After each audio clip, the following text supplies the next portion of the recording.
la relation commerciale entre la France et l'Europe. Thomas Grébin, vaste sujet.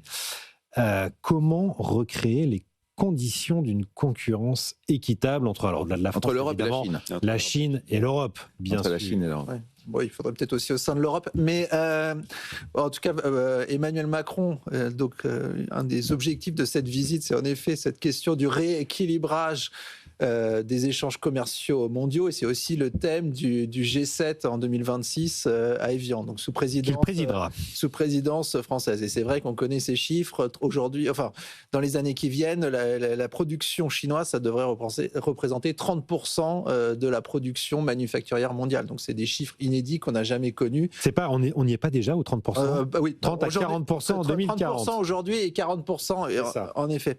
Et parallèlement, il y a une sous-consommation de la Chine par rapport à son niveau de développement. Ouais, donc la Chine compresse sa consommation, et donc si vous consommez moins que ce que vous produisez, ça veut dire que d'autres zones doivent consommer plus que ce qu'ils produisent, et ce qui fait que les autres zones doivent avoir des déficits courants. C'est en partie le cas des Américains.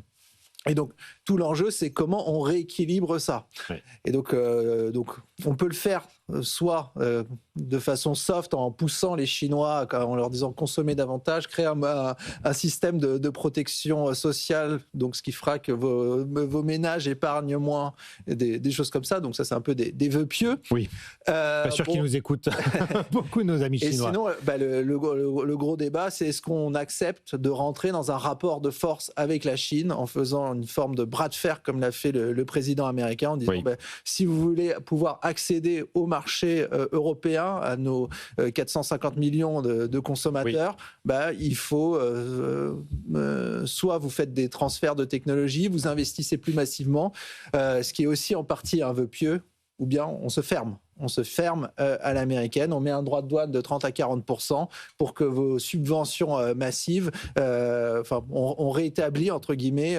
une concurrence plus normale entre les deux zones. Un level playing field. Et on roule en Trabant. Mais attendez, il ne faut pas se raconter d'histoire. Ils ont une supériorité technologique, industrielle. Il faut le reconnaître. On ne va pas fermer les yeux. Enfin, le monde va être dominé par l'industrie, en tout cas pour l'automobile, par l'industrie chinoise, on le sait. Donc, plutôt que de se renfermer... Guillaume, la question, c'est comment on réagit ? Oui, d'accord, mais plutôt que de se renfermer, d'essayer de créer des barrières qui, d'ailleurs, en fait, on n'arrive même pas à ne pas consommer du pétrole et du gaz russe. Alors, vous voyez, avec tous les trucs, donc, ça fonctionnera jamais. Il faut être conscient. Qu'est-ce qu'il faut faire ? Plutôt que d'aller batailler sur des batailles qui sont, à mon avis, largement perdues d'avance. Là, vous parlez de... Je parle de l'automobile. Il faut qu'on essaye, avec la Chine, d'établir des liens commerciaux, parce que la Chine est un immense marché, va être de plus en plus riche. Or, nous, on a la chance, les Français. Les Chinois, ils aiment bien les sacs à main, Louis Vuitton, Hermès, etc. On leur vend avec une énorme valeur ajoutée, de façon considérable. Ils aiment bien notre champagne, ils aiment bien nos parfums. Donc on est plutôt pas mal. Les voitures, on n'en a jamais tellement exporté là-bas de toute façon. Donc on est plutôt sur notre marché et on va se faire concurrencer. Mais on est moins à risque que les Allemands qui en ont exporté beaucoup. Donc moi, ce que je pense là-dessus, c'est que la Chine, c'est un partenaire commercial. Il faut renforcer les liens avec ce partenaire commercial. Il est quand même plus stable que les États-Unis aujourd'hui et beaucoup moins imprévisible. Et il est surtout en très très forte croissance. Donc pour un petit pays comme la France, moi je raisonne en chef d'entreprise, la Chine, c'est un pays avec lequel il faut qu'on apprenne à travailler. Il y a un immense potentiel, il y a un grand amour des Chinois pour la France. Un grand amour. Jean-Pierre Raffarin s'en est fait souvent l'ambassadeur, à mon avis, a raison. La Chine est un pays, alors c'est pas un pays démocratique, c'est un pays qui a beaucoup de progrès à faire, mais pour nous, Français, la Chine, c'est une chance. C'est un partenaire commercial avec quand même un déficit commercial de 357 milliards de dollars en défaveur de l'Union européenne. Mathieu Thomas. Franchement, c'est compliqué pour Emmanuel Macron. La Chine pour que la Chine exporte moins, il faut avant tout qu'elle consomme un peu plus pour qu'elle rééquilibre un petit peu ses grands... et je ne vois pas comment Emmanuel Macron peut aller expliquer à Xi Jinping la recette pour qu'il se mette à consommer plus, première limite.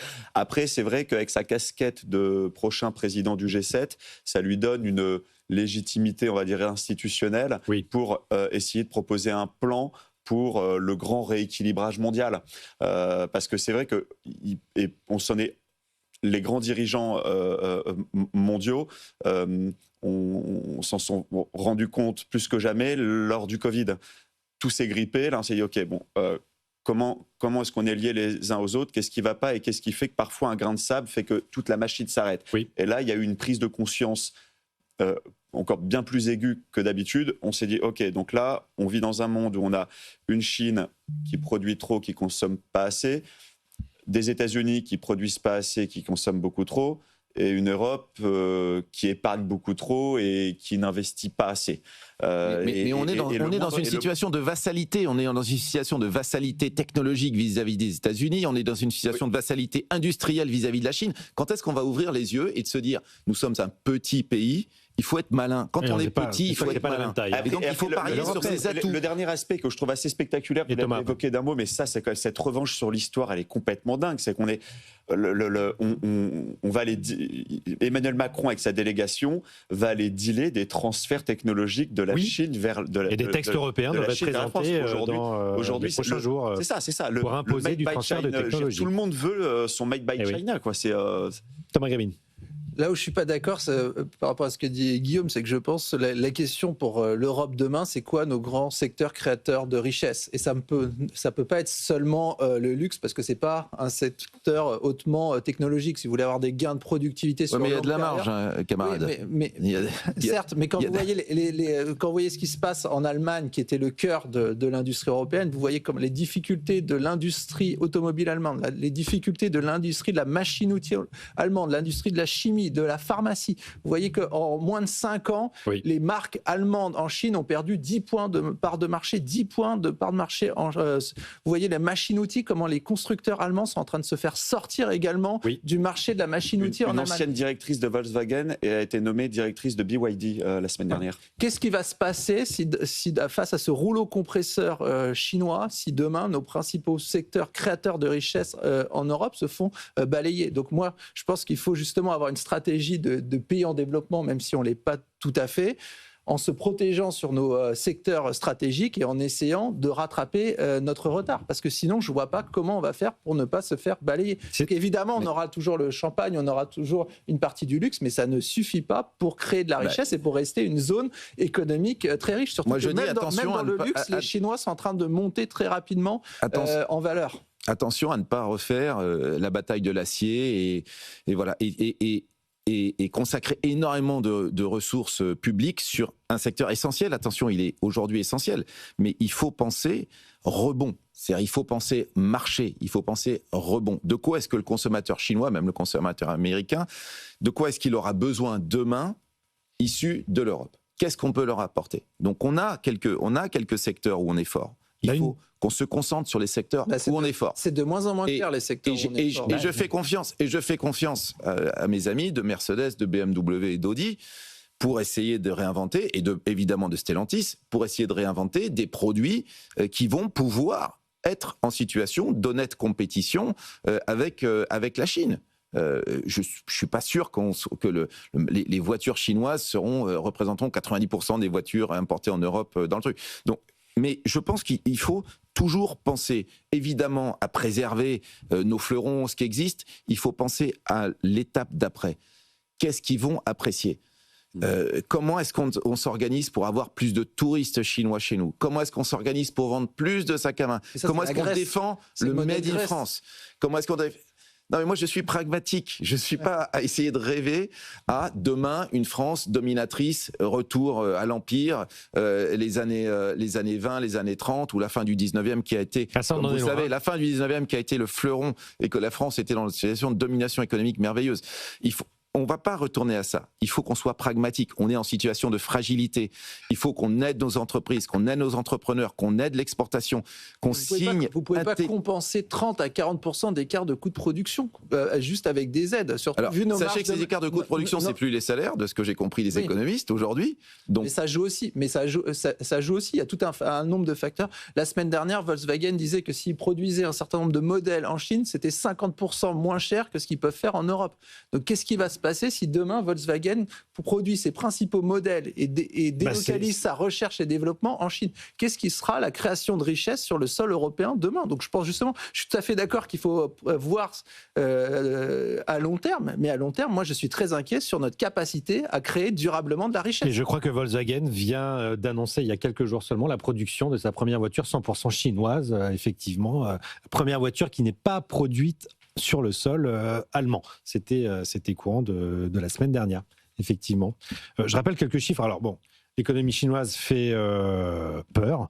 Et en même temps, quelques chiffres glanés sur un article très intéressant de Claude Leblanc aujourd'hui dans l'Opinion.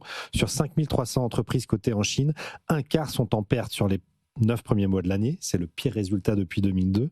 Près de la moitié des entreprises immobilières et solaires sont déficitaires en Chine et 6 des 21 constructeurs automobiles de voitures particuliers et utilitaires ont enregistré des pertes cette année. Chômage des jeunes, 18%. Taux de chômage des 18,9%, et c'est le taux de chômage officiel, encore. Donc on voit qu'on a de quoi se défendre. Mais je pense qu'il ne faut pas se rassurer en parlant des fragilités du modèle chinois, parce que je pense qu'un des objectifs du modèle chinois, c'est de nous sortir des marchés. Et donc, ils pourront tenir quelques années et suffisamment longtemps pour que les producteurs européens soient plus compétitifs. Allez, c'est le mot de la fin. Merci à tous les trois, Thomas Grébine, Mathieu Jolivet, Guillaume Poitrinal. Tout de suite, c'est Tout pour investir, animé par Antoine Larigauderie. Vous retrouvez l'émission en replay, bien sûr, et en podcast sur l'appli BFM Business. Quant à moi, je vous retrouve demain à 10h, comme d'habitude. Bonne journée.